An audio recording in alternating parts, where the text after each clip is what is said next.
Assalamualaikum warahmatullahi wabarakatuh. Sebelumnya perkenalkan, saya Evana Putri Handayani dengan NIM J410002061. Di sini saya akan menjelaskan bagaimana cara penanganan pertama pada korban keracunan. Keracunan adalah kejadian di mana terpaparnya zat kimia ke dalam tubuh yang menyebabkan reaksi ke dalam tubuh yang tidak diinginkan bahkan sampai kematian. Berdasarkan cara masuknya, racun terbagi menjadi 4, yaitu racun yang tertelan atau masuk melalui saluran pencernaan. Yang kedua ada racun yang terhisap, masuk melalui saluran pernafasan. Yang ketiga racun yang terserap atau melalui kulit. Yang keempat racun yang melalui suntikan. Setelah seseorang terpapar racun, maka akan muncul kumpulan tanda atau gejala yang disebut toksidrom.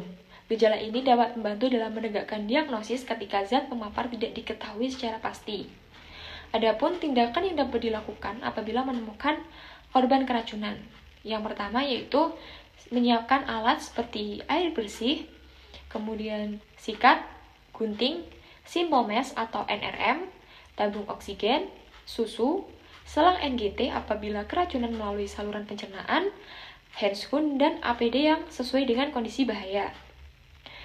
Yang kedua, tenangkan pasien dan beritahu tindakan yang akan dilakukan. Yang ketiga, evakuasi korban di tempat yang aman.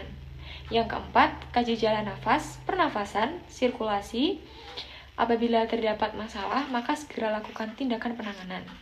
Ketika jalan nafas dan pernafasan korban sudah aman, barulah dilakukan koreksi terkait gangguan hemodinamik, nadi, suhu tubuh, dan saturasi oksigen. Kaji riwayat keracunan, informasi harus dikumpulkan dengan lengkap. Biasanya meliputi jumlah orang yang terpapar, tipe, jumlah, dan rute pemaparan. Selain itu, data di mana pasien ditemukan, kemasan obat yang ada di sekitarnya, bau atau benda yang tidak biasa tercium, pekerjaan pasien, serta tanda-tanda percobaan bunuh diri. Yang keenam, melakukan pemeriksaan fisik, termasuk pemeriksaan pakaian pasien dan memeriksa setiap bagian tubuh pasien seperti sela jari, lapisan kulit, dan lain-lain. Pemeriksaan fisik ini dapat dibedakan menjadi beberapa bagian, yaitu pemeriksaan luar meliputi pemeriksaan sianosis, kemerahan, keringat yang berlebih atau kering, tanda-tanda luka pada kulit seperti luka lecet, bula, atau bekas jarum suntik. Yang kedua ada pemeriksaan mata, meliputi ukuran pupil, nistagmus, refleks cahaya, juling, atau lakrimasi yang berlebihan.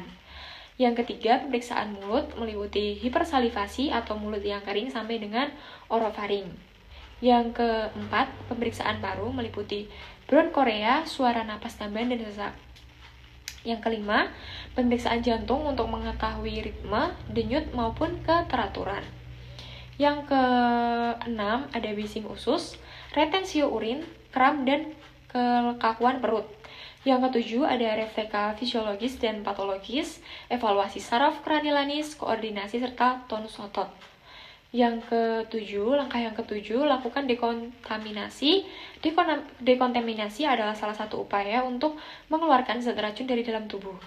Proses dekontaminasi ini dilakukan sesuai dengan lokasi atau masuknya racun di dalam tubuh.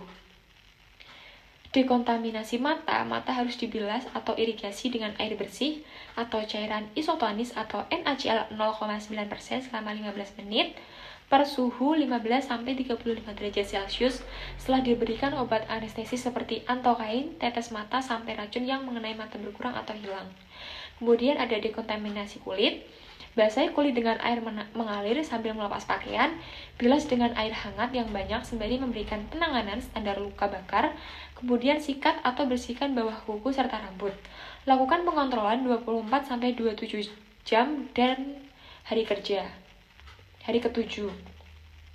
Dokumentasi saluran cerna terdapat 2 cara. Yang pertama ada muntah dengan memberikan sirup IPK atau susu untuk anak sebanyak 100 cc, untuk dewasa sebanyak 200 cc. Dosis ini dapat diulang setiap korban tidak muntah setelah 30 menit. Yang kedua ada kumbah atau bilas lambung. Metode ini menggunakan alat yang disebut pipa nasogastik tube atau NGT, di mana pasien berbaring di posisi miring ke kiri. Yang ke-8, lakukan evaluasi, dan yang terakhir adalah lakukan terminasi. Sekian penanganan pada korban keracunan yang dapat saya sampaikan. Kurang lebihnya mohon maaf. Wassalamualaikum warahmatullahi wabarakatuh.